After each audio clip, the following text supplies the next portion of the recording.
All right. Good morning. Good morning. Good morning. Welcome, everyone. Here we are, the first week of November. Have fun. Let's do it.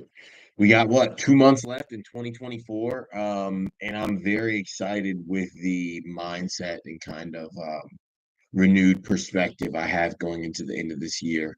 I've got a lot of missions, a lot of goals to accomplish as we head into 2025, and I'm excited to knock those out. And I'm excited to invite you to come along with me, right? And really ingrain yourself within this community as we look to get 1% better daily. Our deluxe pre-market session is when we go over the important news and notes for the week, the whole week ahead, as well as our Monday specific news. So I'm happy to have you here for that. But I'm excited. I feel like I'm learning and growing and changing, and we all are. And some of it is just a result of all of it really is a result of just learning and growing and searching, and realizing more. So I encourage everyone to do that as we go into this new year. And starting off on the right foot starts now, right? Everybody kind of locks in as okay, January 1st is when I'm going to do that. But there's nothing worse than walking into a new year and having absolutely no plan, right? You're like, I've got no plan. I don't really know what the vibes are. I'm just kind of showing up here, and hopefully things won't have me fall right back into the same routine as last year. But you can't do that, right? You got to start at the end of the year creating and instituting those habits and kind of pursuing those realizations at the end of the year so that you come into 2025 on the right foot, right? So all of that happens now. And once you're able to do that through Thanksgiving travel and all of the holiday, right there, it seems like everybody and their mama has a birthday at the end of the year. If you're able to get through that, right, and really start attacking what you want to become, and also really unlearning certain things that have stifled who you are naturally. Like I just posted on Facebook. If you haven't seen that, go check that out. That's what I'm committed to now is, recognizing if I can do this while I have been while uncovering limiting beliefs that have stifled me from accomplishing what I can truly accomplish, what could I accomplish if I let go of those limiting beliefs? Right. So for me now it's about realizing what is holding me back, understanding that clearly, right? Understanding that clearly and then working to use my mind to retrain my brain in order to eliminate those limiting beliefs, right? Because once you identify something that is subconsciously holding you back, you can use your mind to completely retrain your brain, right? Because your brain is trained by your mindset and your experiences and what you've done up until this point and what you tell yourself. But once you start telling yourself new things and you create a whole new mindset, right? And you renew your mind and you change your mind, suddenly the world around you changes. So it's kind of like we've all been playing basketball with chains on, and our kind of life's puzzle to solve is to figure out how to unchain ourselves so that we can be the best player that we already are. Because we don't need to change anything. What we need to do is shed what isn't us.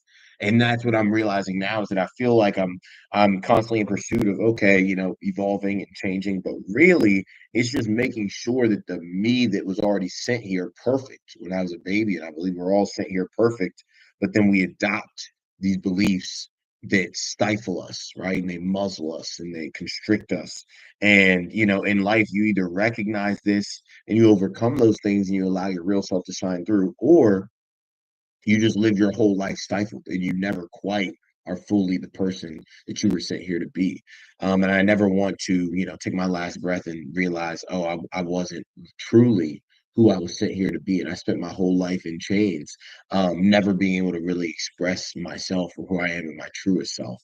Um, so there's a book I'm reading that's really, really helping with that. That's been great. And of course, got it from my mom. I think I might have got it a Christmas ago, 2 Christmases ago, but just started reading it and it's really making a difference. So maybe I'll, show that tomorrow morning. But as this being our first session of November, I just thought it was important with us as a community for me to kind of share what's on my mind, what I'm thinking about, because all of this translates into markets as well, right? Everybody thinks, Adam, we're just coming here to hear about stock market stuff, and I want to know about what's going on. We got FOMC and all that. Yeah, but you being able to effectively navigate that stuff and leverage it to the best of your ability really, really, really hinges on you forgetting a lot of things and unlearning a lot of things that have made you unable to stick to and be consistent with and really manifest the qualities that are necessary to be successful in markets and in life and in relationships, right? And that's why you might struggle in all of those different spots.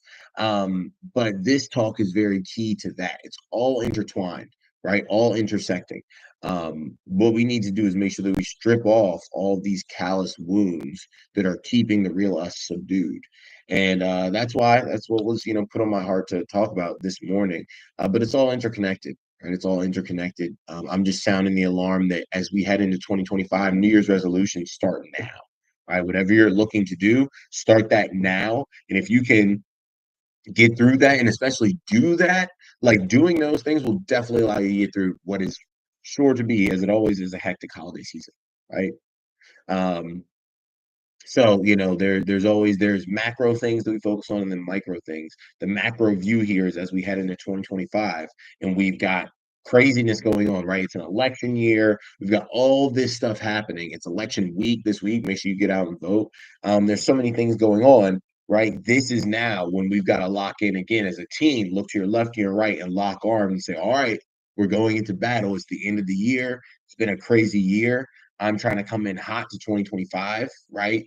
Um, make sure that I'm knocking it out of the park, and then I can make sure that 2025 is the best year, right? The best year that it could be, and that I'm the best me that I can be. So I'm excited to lock arms here with you guys, and hopefully that maybe helped inspire some things. I don't know, headed into this new week, but I'm feeling good. I'm feeling renewed. I'm feeling inspired, and I'm feeling like an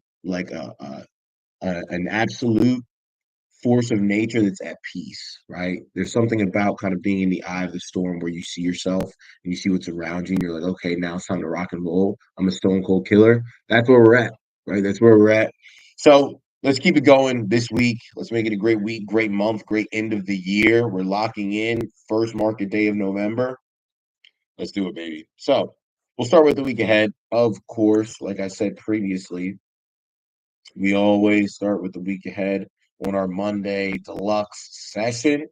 And you guys know what's probably dominating the headlines for the week ahead: United States presidential election of 2024. So to say next week is pivotal. This is again, from over the weekend. So I'll say this week. To say this week is pivotal is probably understating it. Wall Street awaits with bated breath the outcome of the U.S. presidential election on Tuesday in a season that has seen plenty of twists and turns. Various polls have placed U.S. Vice President Kamala Harris and Republican opponent, former President Donald Trump, neck and neck for the White House, while the prediction platforms have swung between the two candidates. The election will be followed by the penultimate Federal Reserve Monetary Policy Committee meeting of the year, commencing on Wednesday. On Thursday, policymakers will announce their decision. So we've got FOMC minutes, or we got the FOMC meeting on Wednesday, and then Thursday is, I guess, when we get the FOMC announcement. So normally it's kind of Wednesday that's an FOMC day, but Thursday is going to be the big day this week. I wonder if that has anything to do with like the fact that it's the election this week, and if that's influencing things. I'm not sure. Since the central bank's bumper half-point rate cut in September, incoming data has suggested a continued deterioration in the labor market, an economy that was still chugging along, and an inflation situation that may not be completely out of the woods yet. It keeps the Fed on track to deliver another interest rate cut next week, and markets expect it to be a 25 basis point decrease. Um, and by next week, that's this week again. So we're getting possibly this next 25 basis point cut this week. So we'll all be kind of on alert looking for that. We've also got earnings season that continues. We're out of the woods in the sense of we have had the biggest companies in the world report earnings that came last week. We made it through that.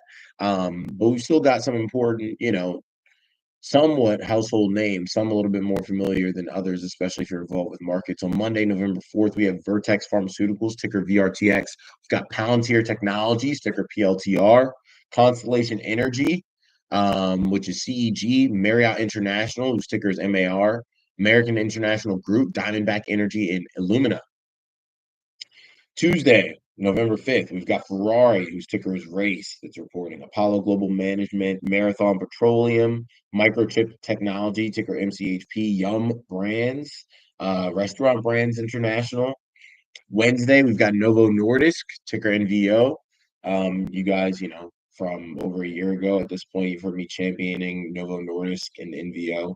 Um, they're a very revolutionary pharmaceutical company, and I feel like everybody is aware of them now because of, Wegovy and all of that. But they're just kind of starting to get the respect that they deserve in the pharmaceutical space. Toyota Motor also reports on Wednesday. Qualcomm, right? Semiconductors, ARM Holdings, semiconductors. Gilead Sciences, Mercado Libre, CVS Health, a lot of different Take-Two Interactive, right? TTWO. And then Thursday, Arista Networks, ticker ANET, another important ticker when it comes to the proliferation of AI. Duke Energy, Airbnb, what else? Fortinet, ticker FTNT, and then Block, company formerly known as Square, reporting on Thursday as well. And then Friday, NRG Energy, ticker NRG, Baxter International, Paramount Global. Um, no real big names there, but some names littered throughout the week for sure. I'm sure tons of eyes will be on Palantirs. That's an AI darling. Eyes will be on Yum Technology, Microchip Technology, Yum Brands, Microchip Technology, Qualcomm, ARM, Novo. So some big names here this week, and as we look down the barrel of who will be the leader of the free world, for the next 4 years. So that's really what we're most focused on this week, of course, elections and things of that nature. Let me see here. Let's also, of course, take a look at our economic calendar on Market Watch. So get to it, get to it.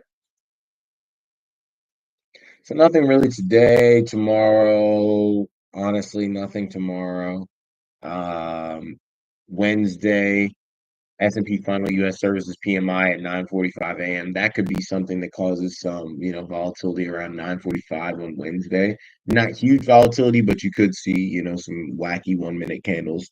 Thursday, we get the FOMC interest rate decision and the Fed Chair Powell press conference. So Thursday is the big day.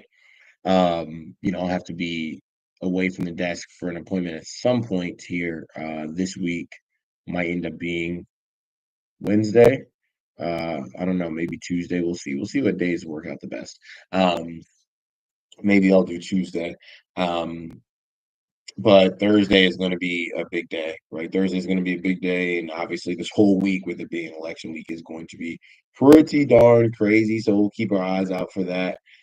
Friday, November 8th, we get consumer sentiment data, preliminary consumer sentiment data. So that's another piece of information. But the biggest day is going to be Thursday for sure on the academic calendar. The biggest day is Thursday with this interest rate decision and then Powell's press conference. So all eyes will be on that. Now that we've covered the week ahead, let's get into our Monday specific news. I think it's also important to recognize that patience is still very, very paramount, right? A lot of people might say, Adam, this kind of sucks. We've been having to sit here and be patient for, a month, basically. But also look at the times, look at what we're experiencing. Things aren't always like this. How often is there a presidential election? Every 4 years, right? How often is there earnings season? Every quarter, once every quarter. So it's like there is a coalescence of things that require patience because of the amount of uncertainty that they inject into markets. There's a reason why not a lot of volume and not a lot of money is going anywhere. Why would anyone put a ton of money in a certain spot without knowing who the leader of the free world will be for the next 4 years? No one is doing that, right? So you have to make like it's a blessing just to be here and also understand how you move during these times so that you can really, really process how to think like someone on the inside of that white picket fence. Right. That's how we have to think. We're sitting here, we're like, oh man, this is boring. Oh man, this sucks. There's nothing to do. That is very important. There are seasons that are seasons of patience. Why are they like that? It could be the season of you getting beat the heck down, or it could be a season of patience for you. Why would you want to be getting beat the heck down in markets just for the sake of doing something? Right? Instead of learning, I want to move like Buffett. Oh, I want to act like this, I want to act like that. But then when it comes to doing it, you don't have the patience, right? It's making sure that we start acting like the person that we want to become and we recognize everything for the gift that it is, right? In terms of an experience. So keep that in mind here because again, it's election week.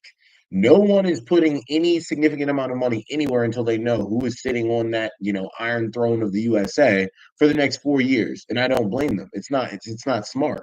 And every big, bank knows this, right? Every single big bank knows this. Ken Griffin from Citadel talking about how they expect a lot more risks to be taken on once the election results are announced. Once everybody kind of knows what's up, then they're ready to move. But right now, there's nothing but a pervading air of uncertainty, and until that air is cleared out, no one's really making any big moves. So there's no reason for us to be making any big moves because what are you doing? You're just throwing money into the fire for no reason. You don't know which way markets will go. You don't know what to expect. You guys know me regarding kind of my expectation for the election. Now things have gotten tight and it has narrowed, but my initial thoughts were that Trump would end up president again. I did not vote for Trump. I did vote already. I did not vote for Trump. I'm not particularly enthused with either of the two candidates. But that's just based statistically, right? Statistically, it's likely. American politics is often like a pendulum. So you get it swings one way, right? We get Obama, then what happens after Obama? Boom, we get Trump, and then what happens after Trump?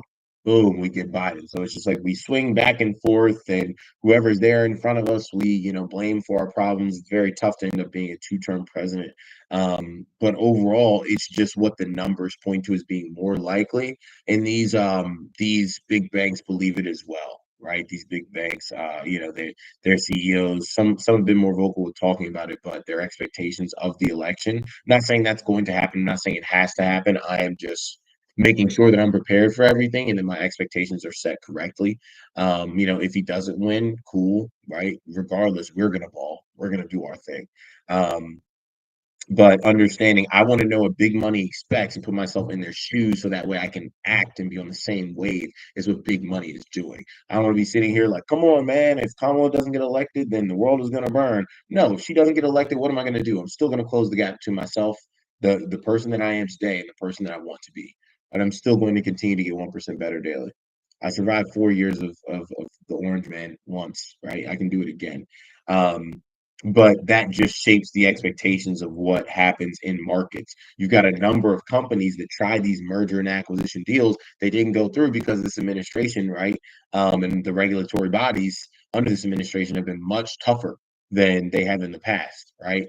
There have been a lot more mergers and acquisitions that have gone through under Trump than have gone through under Biden.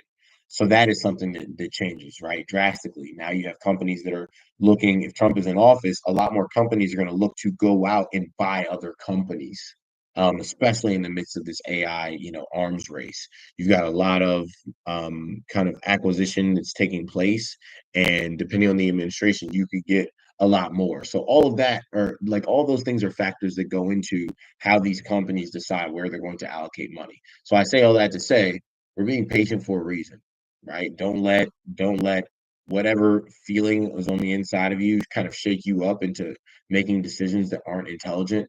Always make your decisions based off of logic, off of what's there, what's more probable, and move forward like that, right? So let's get into our Monday specific news here. Top news: raising cash.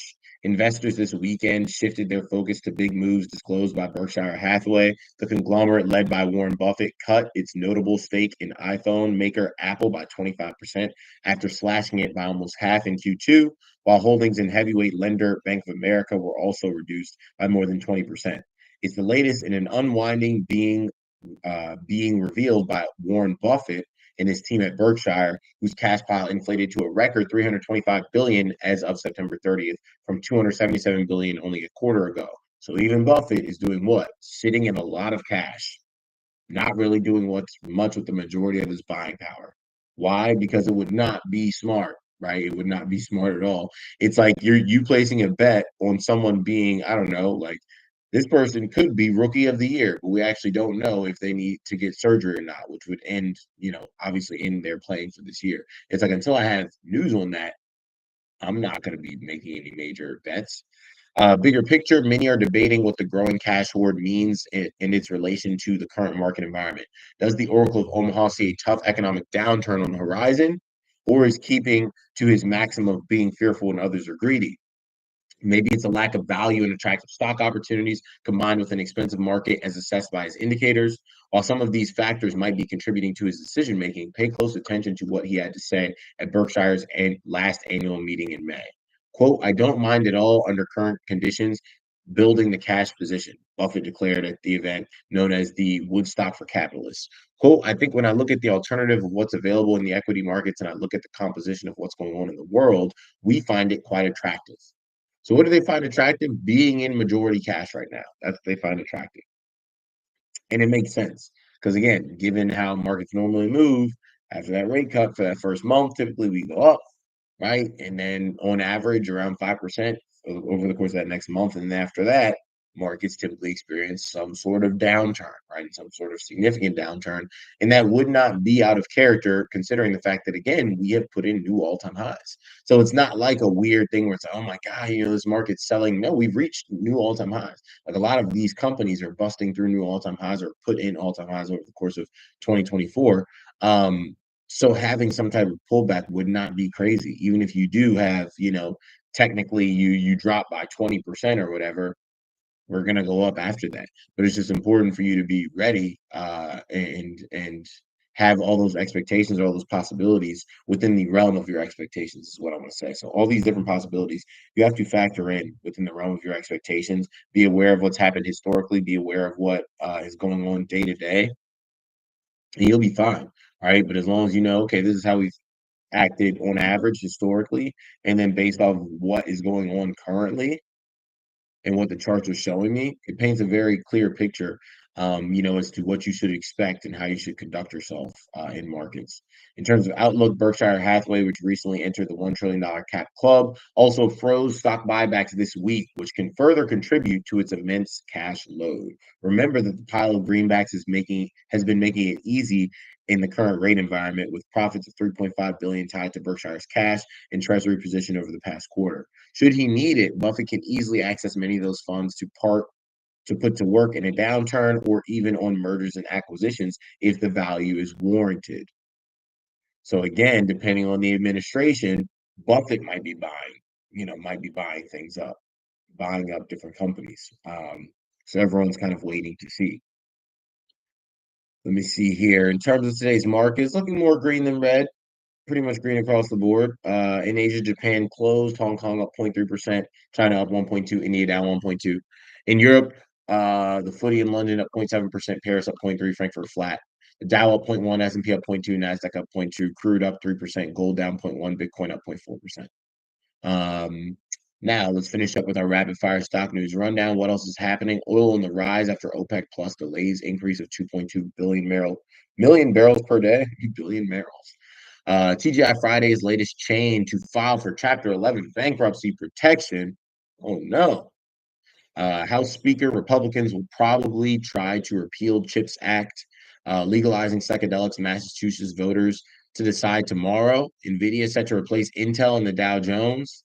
The harder they fall, SMCI stock in peril. Just ask MicroStrategy. Yeah, both of those have been, darling stocks, and they have both. Well, at least SMCI has been on the real struggle bus. Like people are thinking that it might get delisted, uh, which would be wild. What a wild turn of events from the best performing stock in 2024 to being delisted. Wild. Barclays tariff policy is key unknown in potential Trump 2 presidency. Newsom signs order seeking fix for California's soaring electricity bills. Nissan Mitsubishi to form joint venture for robotaxi and EV services. Then Goldman Sachs corporate bond issuance on track to hit 1.5 trillion in 2025. So that'll wrap us up.